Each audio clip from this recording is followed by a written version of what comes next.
Eh, buena tarde, estimados alumnos del curso de Filosofía del Lenguaje.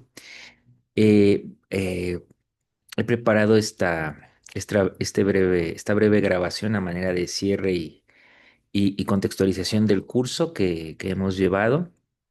Me parece que, a pesar de algunas contingencias que hemos tenido para podernos encontrar de manera virtual en algún horario establecido, eh, han llevado muy bien toda la temática ustedes del curso, cumpliendo con el objetivo primordial que era que tuvieran un panorama general de los temas se trabajan en filosofía del lenguaje.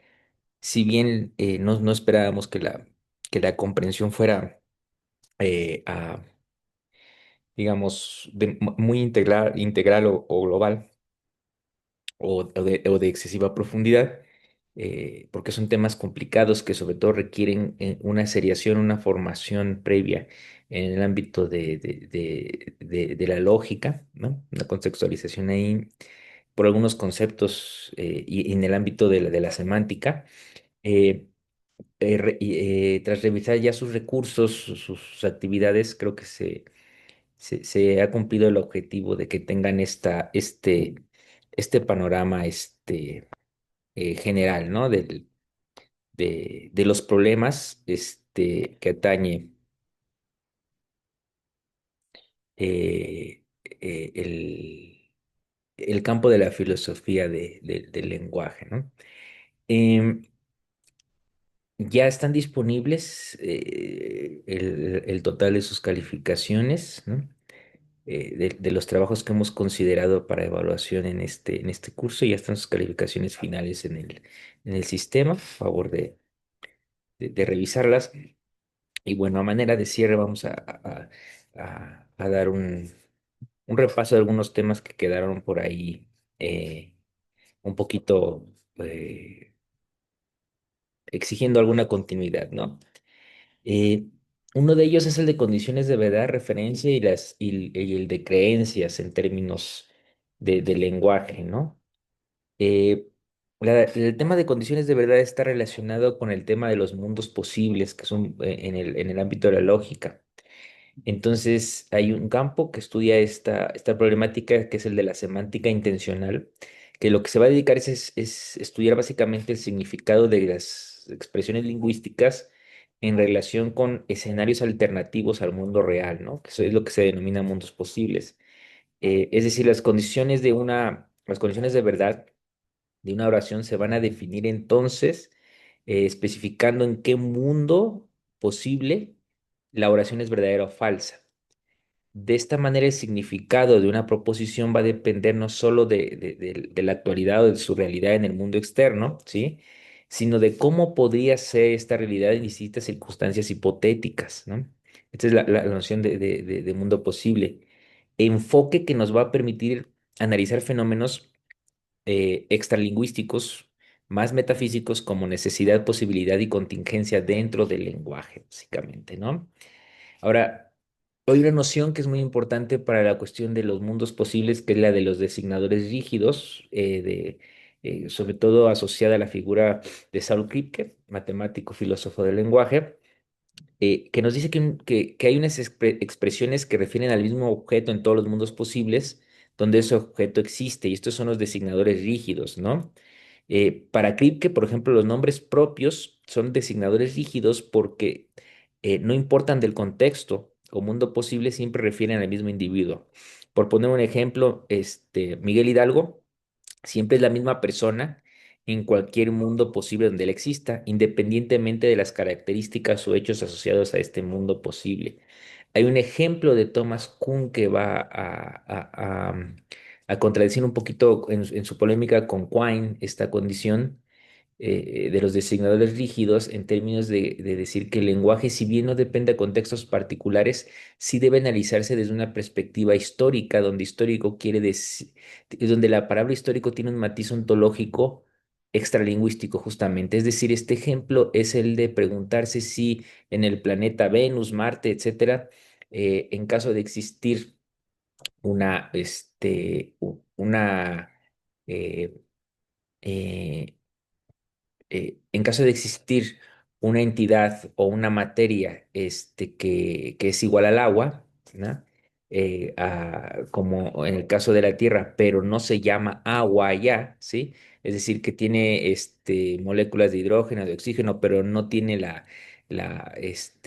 allá se llama de otra manera, se llama, por decirlo, magua, y aquí se llama agua, si estamos hablando eh, del mismo objeto, ¿no? En términos de Kuhn, no, porque eh, eh, el objeto es una entidad extralingüística que depende de su contexto, no de su contexto, de su desarrollo histórico, es decir, de cómo haya sido transferida la noción de agua de generación en generación, ¿no? Eh, Ahora, hay otros intentos dentro de este campo de la filosofía del lenguaje, que es el ámbito de las descripciones para funcionar como instrumentos de referencia singulares, se llama, ¿no? Eh, Russell propone las descripciones definidas, ¿sí? O que las descripciones definidas funcionan como expresiones que refieren a un único individuo si existe y satisface la descripción misma de este individuo. Eh, Son Strawson y Donnelan los que van a criticar esta visión, ¿sí? Argumentando que el significado en el caso de Strawson de una descripción depende del contexto y que a veces no se busca identificar a un individuo en particular, sino solo informar la existencia de ese individuo, ¿no? Por su parte, Donnelan distingue entre el uso referencial, cuando se tiene en mente un individuo concreto, por ejemplo, y un uso atributivo, cuando se describe a quien sea que cumpla la propiedad que describe ese individuo, intentando mostrar así que las descripciones pueden servir para ambos propósitos, ¿sí? No solamente tal como, como definiciones de un individuo concreto, ¿no? Como lo plantea Russell. Después está la cuestión de los indexicales, ¿no? Los indexicales son palabras como yo, aquí, ahora, ¿sí? Cuyo referente depende del mismo contexto de uso. Se consideran los indexicales como referencias o expresiones de referencias directas porque remiten de manera inmediata a un objeto, un individuo, sin necesidad de describir adicionalmente sus características, ¿no? Es decir, por ejemplo, cuando el indexical yo siempre refiere a quien habla, el aquí al lugar desde donde se encuentra ese mismo hablante. Su significado pues no se puede separar del contexto, lo cual los hace, digamos, partículas esenciales para la comunicación efectiva, ¿no?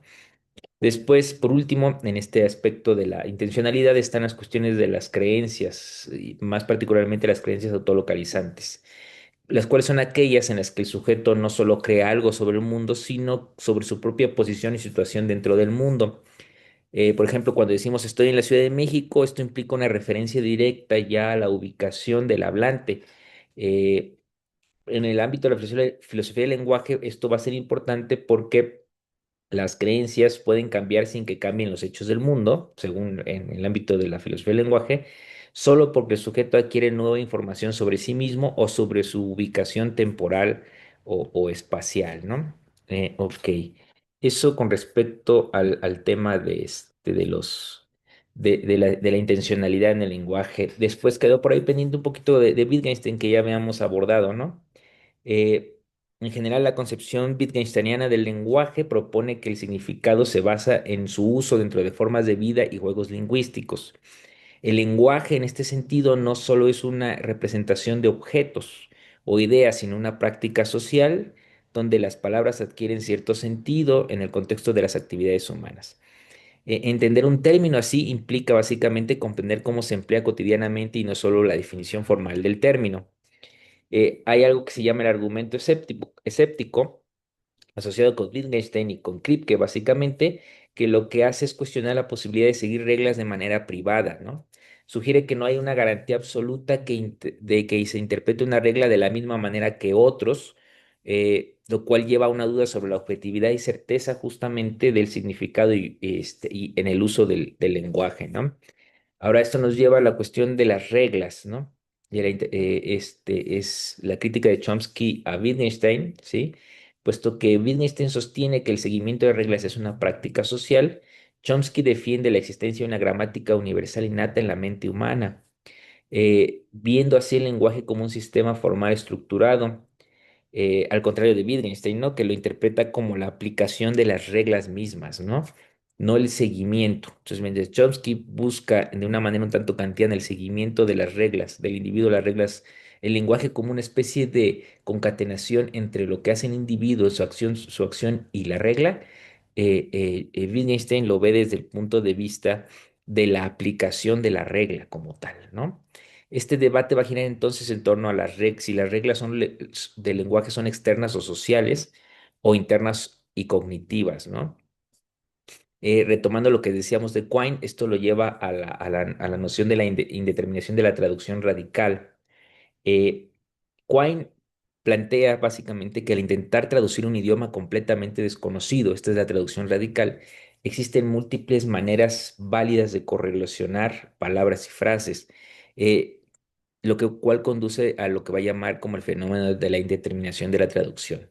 En este sentido, para Quine, no hay una base objetiva para decidir entre diferentes traducciones posibles, cuestionando así básicamente la idea de que hay un significado fijo, universal en el ámbito del lenguaje, ¿no?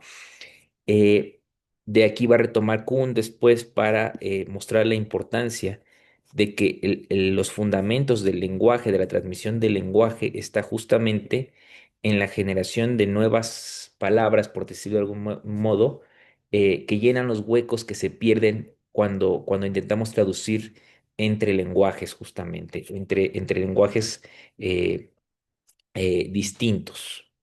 Y por último, metiéndonos un poco en el texto de la pragmática del lenguaje, está la teoría de los actos de habla de Austin, ¿sí? Eh, que básicamente sostiene que al hablar no solo describimos el mundo, sino que también realizamos acciones, ¿no? Austin así va a distinguir entre tres tipos de actos: el locutivo, ¿sí? El acto de decir algo; el ilocutivo, la intención del hablante al decir algo, como prometer, ordenar o preguntar; y el acto perlocutivo, que es el efecto que el enunciado va a tener en el oyente específico. El lenguaje así se va a determinar como una herramienta para hacer cosas y no solo para transmitir información, ¿no? De ahí pasamos a algo que trabajaron mucho en sus exámenes, que fue la noción grisiana de lo que es la intención comunicativa de Paul Gris, que propone que la comunicación efectiva depende de la intención del hablante de transmitir un mensaje y del reconocimiento de esa intención por parte del oyente. Así, la interacción comunicativa va a estar guiada por el principio de cooperación, ¿sí? Donde las personas básicamente lo que hacen es buscar ser claras, relevantes, veraces y breves. La intención comunicativa es clave para entender cómo se va a interpretar el significado más allá de la literalidad de las palabras, ¿sí? Esto lleva a ciertas implicaciones conversacionales y ciertos problemas con respecto a los significados que no son literales dentro de la comunicación.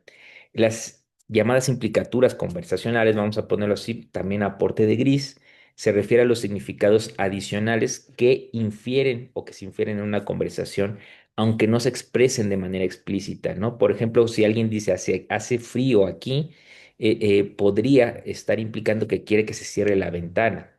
Estas implicaturas permiten en el lenguaje de Gris que el lenguaje sea flexible y eficiente, generando significados no literales y enriqueciendo la comunicación cotidiana. Después está la teoría de Lewis de las convenciones lingüísticas en la pragmática, que sostiene que el significado lingüístico se basa en convenciones compartidas por una comunidad. Las convenciones, así lingüísticas, van a ser acuerdos implícitos sobre el uso de palabras y estructuras para permitir la comprensión mutua. Según este autor, Luis, el lenguaje funciona entonces gracias a estas reglas colectivas que facilitan o van a hacer más eficiente la interpretación y la coordinación entre personas desde el punto de vista de la intersubjetividad, ¿no? Estos planteamientos están en la base de una nueva concepción que va a permitir a mediados del siglo XX la distinción entre semántica y pragmática.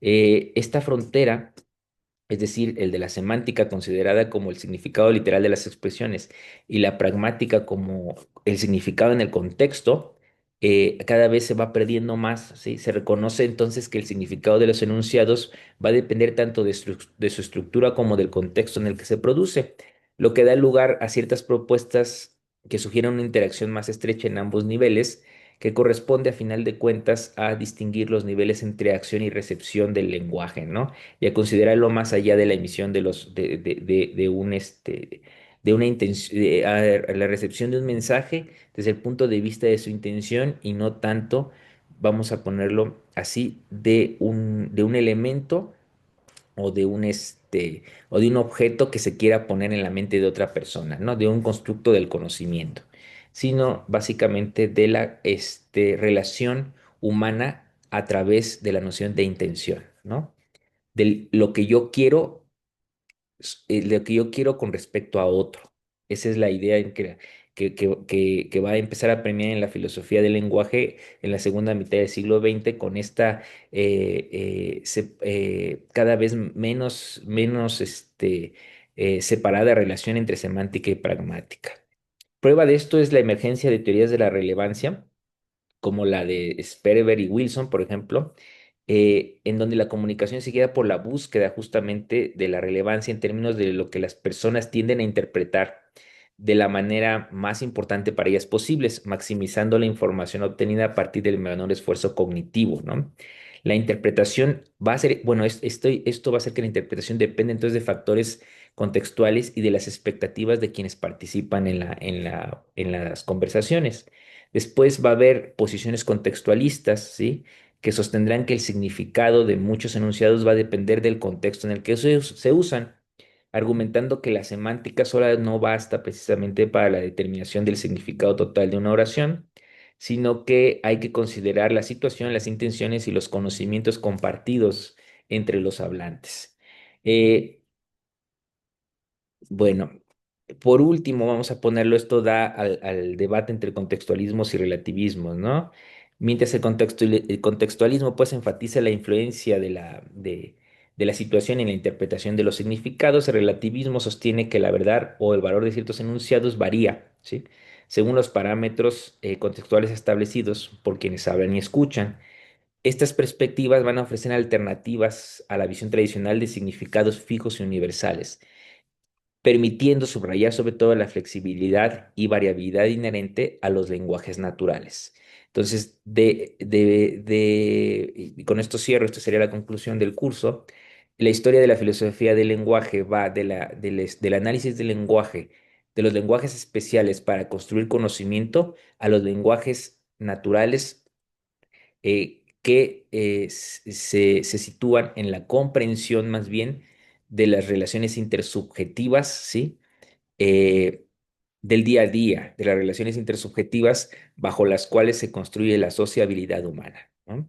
Entonces pasamos del análisis del lenguaje para construir una, una universalización, una comprensión universal, le hace esto del lenguaje que construye una ciencia, ¿sí? O que favorece la edificación de un conocimiento científico, al análisis del lenguaje cotidiano que faculta las relaciones sociales o que permite la construcción de las comunidades humanas. Y con esto cerraría yo, con esta conclusión cerraría el curso. Ya tienen ahí sus calificaciones ya finales. Les agradezco infinitamente su participación y espero que nos volvamos a ver pronto en otra oportunidad. Un saludo a todos, infinitas gracias. Hasta pronto.